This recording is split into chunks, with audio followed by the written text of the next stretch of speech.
God is my refuge and security. God is my refuge and security.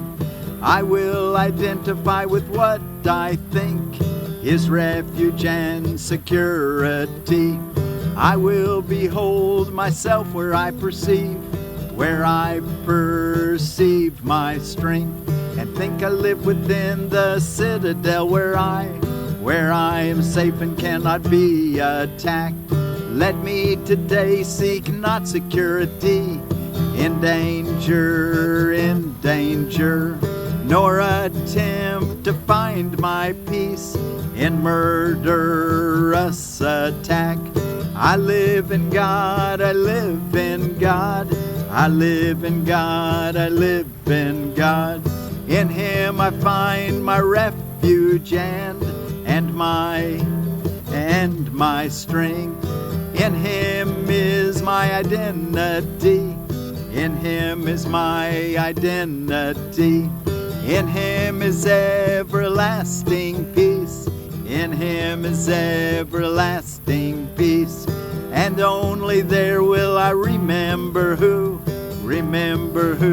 I really am. God is my refuge and my security. God is my refuge and security. Let me not seek for idols. Let me not seek for idols. I would come, my Father, home to you today. I would come, my Father, home to you today. I choose to be as you created me. I choose to be as you created me, and find the Son whom you created as myself, and find the Son whom you created as myself. God is my refuge and security. God is my refuge and security. God is my refuge and security. God is my refuge and security. You know, I'm just right outside Joplin. I thought I need to find a nice little quiet place, and I found an old road, followed it, wasn't any signs saying to stay out. And I came down to this little creek. We're on Turkey Creek. You can almost hear all the hustle and bustles of the city right behind me, only like across the street from the mall. And yet I'm in a nice little secluded place where I feel real at home. Here on Turkey Creek. Thank you all so much for joining me. I'm Forgiveness Willie, teaching forgiveness from the Ozarks. And we just sang through our lesson 261, God is my refuge and security. Let's go ahead and read it again though. God is my refuge and security, and we're reading from the Foundation for Inner Peace version of A Course in Miracles here for lesson 261, which is the next 10 lessons will be all under the idea, what is the body? Number 5 associated reading. But God is my refuge and security, and I'm Forgiveness Willie, teaching forgiveness from the Ozarks, looking for little places of nature that I can sit down and share this holy half an hour with you. Thank you for joining me. God is my refuge and security. I will identify with what I think is refuge and security. I will behold myself where I perceive my strength and think I live within the citadel where I am safe and cannot be attacked. Let me today seek not security in danger, nor attempt to find my peace in murderous attack. Attack is always murderous. So any attack at all is trying to diminish someone. The ultimate attack would be murder. I live in God. In Him I find my refuge and my strength. In Him is my identity. In Him is everlasting peace. And only there will I remember who I really am. Let me not seek for idols. I would come, my Father, home to you today. I choose to be as you created me, and find the Son whom you created as myself. Okay, well, let's go take a look at what is the body. And for these next 10 songs, we'll have a different chord progression, a little, so you know, and the chord progression is C, F, C, F, G, C. So for you guys that play the guitar or want to play it on the piano, or keep rhythm with some rhythm sticks, or with a drum, or play it with a flute, or whatever, all play your music and enjoy the God is my refuge and security. What is the body? Number 5. The body is a fence the Son of God imagines He has built to separate parts of Himself from other parts. It is within this fence He thinks He lives, to die as it decays and crumbles. For within this fence He thinks that He is safe from love. Identifying with His safety, He regards Himself as what His safety is. How else could He be certain He remains within the body, keeping love outside? The body will not stay. Yet this He sees as double safety, for the Son of God's impermanence is in His mind proof His fences work, and do the task His mind assigns to them. For if His oneness still remained untouched, who could attack and who could be attacked? Who could be victor and who could be His prey? Who could be victim, who the murderer? And if He did not die, what proof is there that God's eternal Son can be destroyed? The body is a dream. Like other dreams, it sometimes seems to picture happiness, but can quite suddenly revert to fear, where every dream is born. For only love creates in truth, and truth can never fear. Made to be fearful, must the body serve the purpose given it. But we can change the purpose that the body will obey by changing what we think that it is for. The body is the means by which God's Son returns to sanity.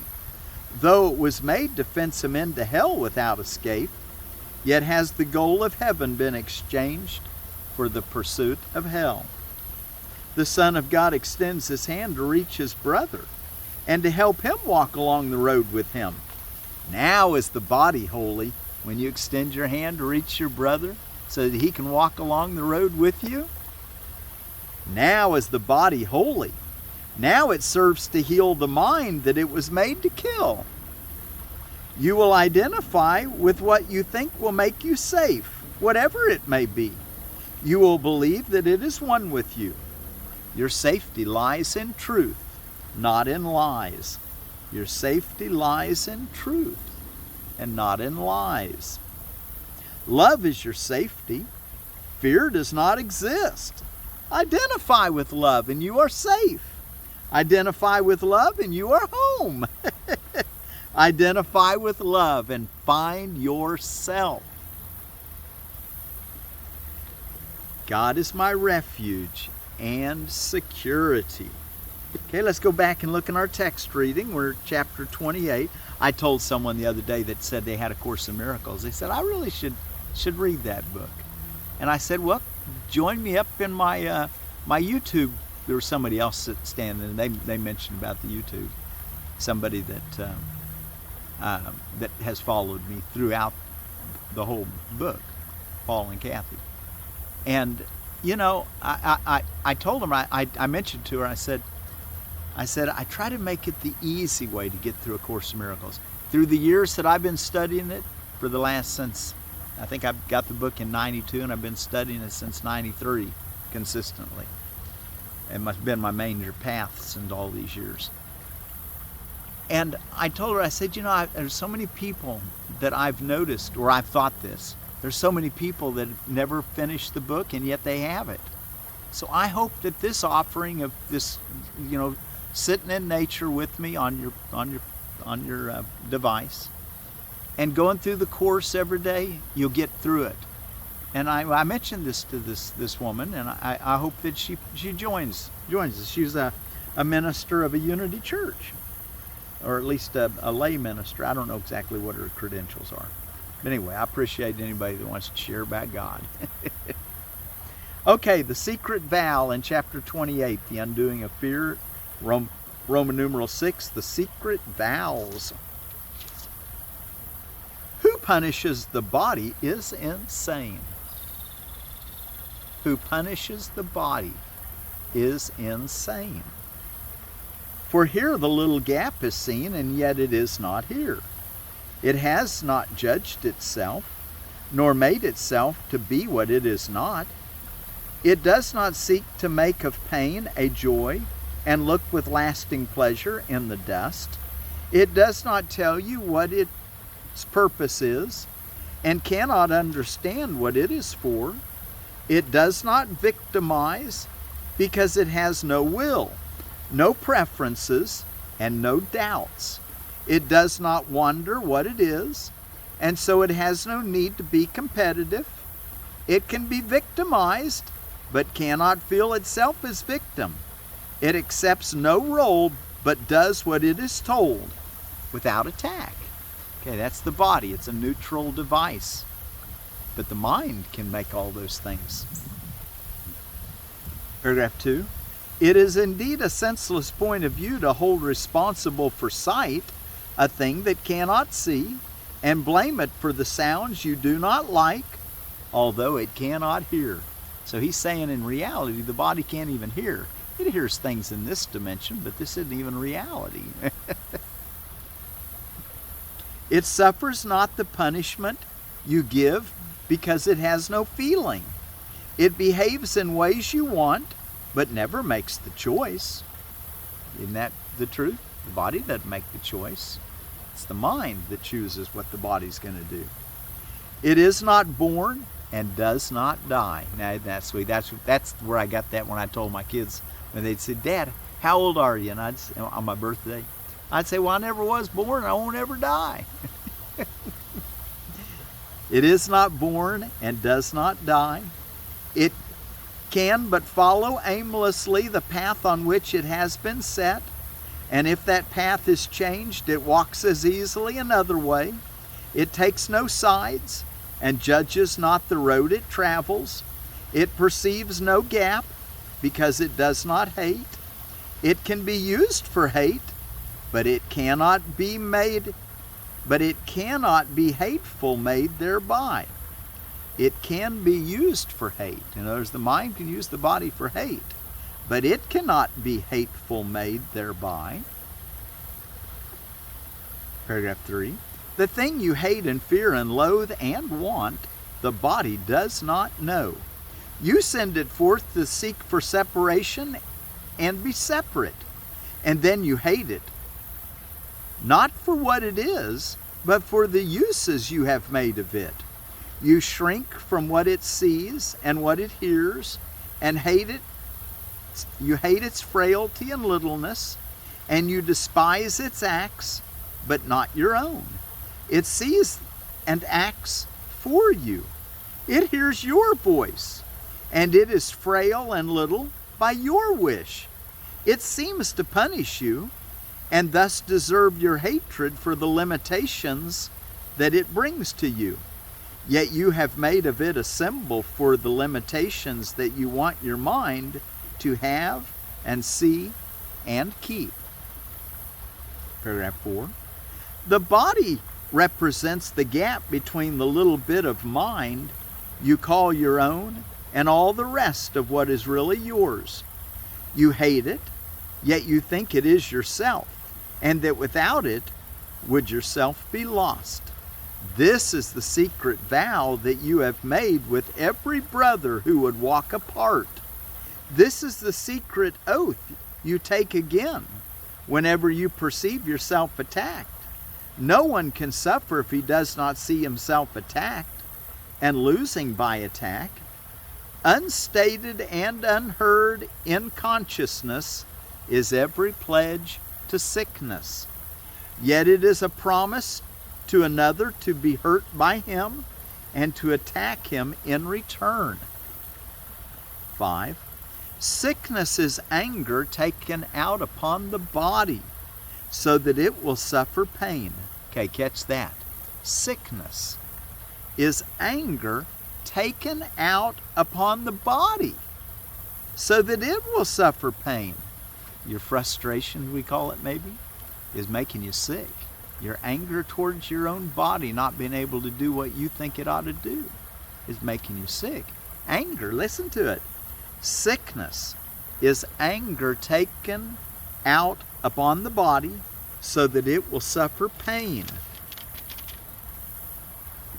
It is the obvious effect of what was made in secret, in agreement with another's secret wish to be apart from you, as you would be apart from him. Remember, you're seeing your body over here and their body over there, and that you're separate, and your thoughts don't commingle, and that you are, what he does is his problem, and what you do is your problem, and by helping him doesn't help you. It might actually make your life worse because you don't have as much resources to serve you because you gave them to him. All that mentality is a body identification concept that thinks that we build a fence around ourselves, which is our body, and that we're separate from their body that they've built around themselves. But those are erroneous concepts. Sickness is anger taken out upon the body so that it will suffer pain. It is the obvious effect of what was made in secret, in agreement with another's secret wish to be apart from you, as you would be apart from him. Unless you both agree that it is your wish, it can have no effects. Whoever says, there is no gap between my mind and yours. Now catch this promise. Whoever says, there is no gap between my mind and yours has kept God's promise, not his tiny oath to be forever faithful unto death. And by his healing is his brother healed. Wow, we want to see ourselves in each other. Realize that when your brother and sisters have a problem, that is your problem.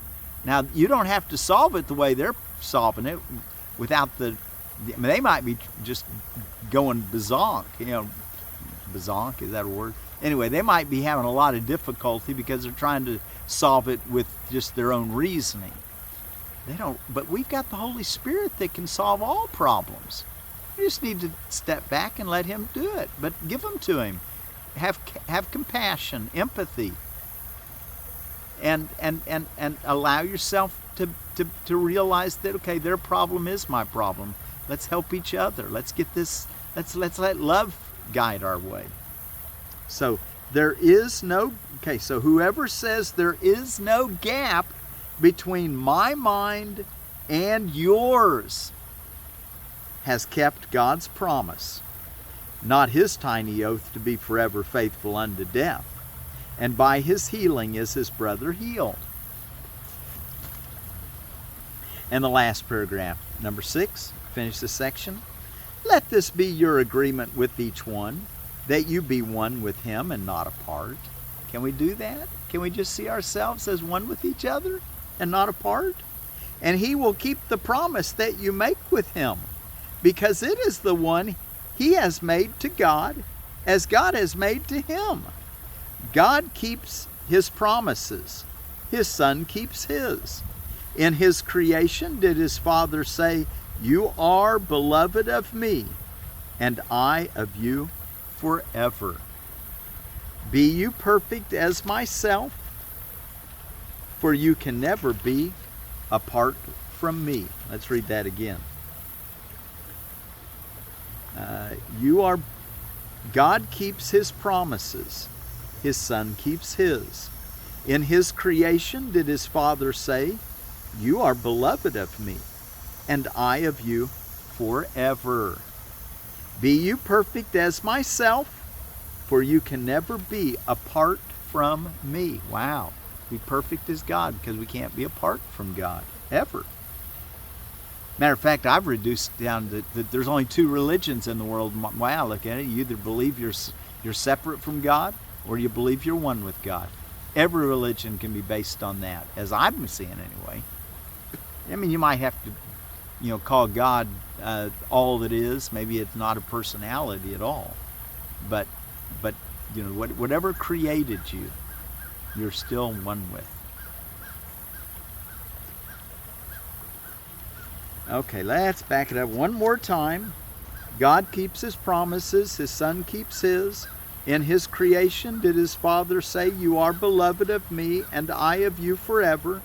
Be you perfect as myself, for you can never be apart from me." His Son remembers not that he replied, "I will." Though in that promise he was born, yet God reminds him of it every time he does not share a promise to be sick, but lets his mind be healed and unified. His secret vows are powerless before the will of God, whose promise he shares, and what he substitutes is not his will, who has made promise of himself to God. That last sentence, and what he substitutes is not his will, who has made promise of himself to God. Again, on those last little bit, yet God let's just read the last paragraph one more time. Whoever says there is no gap between my mind and yours has kept God's promise, not his tiny oath to be forever faithful unto death, and by his healing is his brother healed. Let this be your agreement with each one, that you be one with him and not apart. And he will keep the promise that you make with him, because it is the one that he has made to God, as God has made to him. God keeps his promises. His Son keeps his. In his creation did his Father say, "You are beloved of me, and I of you forever. Be you perfect as myself, for you can never be apart from me." His Son remembers not that he replied, "I will," though in that promise he was born. Yet God reminds him of it every time he does not share a promise to be sick, but lets his mind be healed and unified.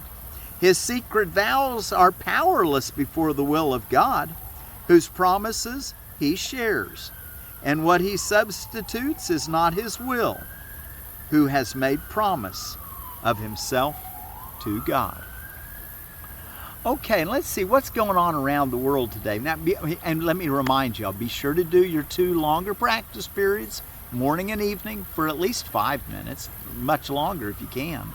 But spend a little time every morning with the idea, God is my refuge and security. And again, before you go to bed at night, try to get to that place where your thoughts cease, and you just sit there in an expectancy of waiting for God to answer you. To give you his still small voice of direction, guidance, peace, joy. And then throughout the day, keep that hour, that practice period alive every hour of the day by reminding yourself, God is my refuge and security. Find something to give thanks to God for during those hours of remembrance, and make sure you're at peace. Okay. Around the world, on holidays and observances, I found it's Chiropractic Founders Day, which chiropractics began by Daniel David Palmer. His first adjustment was to a janitor, and the janitor said, "Wow, my hearing became better after you did that." So that was in 1895 in Davenport, Iowa. So we thank chiropractors for their adjustment abilities. First Love Day. Remember your first love? Have your first love towards God, and don't ever let it be lost. Hug Greeting Card Writer Day. International Day of Listening. Wow, that's a nice thing to do. You really show people you love them by listening to them. International Read an eBook Day. Ask an Atheist Day. And, I like to think of atheists. Most atheists are mainly just saying, I don't believe in an anthropomorphic God, which, you know what, more power to you. You're probably right on. But if even if a person, most atheists are just very honest. They just don't want to take any kind of thing by faith. They want it proven to them. And there's certain things that you can't learn unless you take them on faith. But we bless our brothers that want to call themselves an atheist, knowing that they're being as honest as they know how to be. HIV, AIDS, and Aging Awareness Day. Isn't that funny? If HIV and AIDS doesn't get you, aging will, huh? Ceiling Fan Day, Pawpaw Day, the Asamina Triloba, Respect Day. Well, let's have respect for everybody, including ourselves. Bamboo Day. Do you know, I looked up, there's 128 genera of bamboo, 1,700 species. And World Water Monitoring Day. It would be a nice little creek to have the stream team check out, make sure it's nice and pure. Okay, Water Monitoring Day. Let's speak about keeping our waterways clean and crystal clear. Out of edible landscaping, we've got a dogwood. Now this is the Cornelian cherry dogwood. It's a Cornus is the genera, Mass is a species. Our common Ozark dogwood is a Cornus genus, but it's the Florida for its species. So we're not talking about the Ozark dogwood, we're talking about the Cornelian cherry dogwood, a Cornus mass. Cornelian cherry has similar leaves and the same red fall color as the popular dogwood. Large round bush up to 20 feet tall. Fruit is about 3/4 to a half inch, 3/4 by a half inch. Plentiful on the tree, ripening in August. A few days after picking, fruits become soft and have a great fresh taste, reminiscent of candied cranberry sauce. Yellow blossoms on naked gray branches rival witch hazel in beauty. Blooms in the late winter or very early in the springtime with the daffodils. Needs a mate for fruit, spaced 20 feet apart, zones 4 through 7.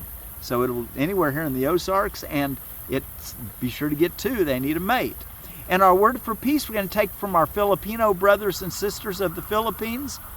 The 7,641 islands there in Southeast Asia archipelago, between the South China Sea and the Pacific Ocean. And the word in this, and I don't know which language in the Filipino people, but it's Kaylanaan. Kaylanaan. I hope I'm pronouncing that properly. And do we have time to sing our song? Wow, just barely, and I'm about ready to lose. Just barely. Let's at least sing. Let's at least see if we can close with part of our song. God is my refuge and security. I will identify with what I think is refuge and security. I will behold myself where I perceive my strength and think I live within the citadel where I am safe and cannot be attacked. Let me today seek my security in danger, nor attempt to find peace in murderous attack. I live in God. In Him I find my refuge and my strength. In Him is my identity. In Him is everlasting peace. And only there will I remember who I really am. God is my refuge and security.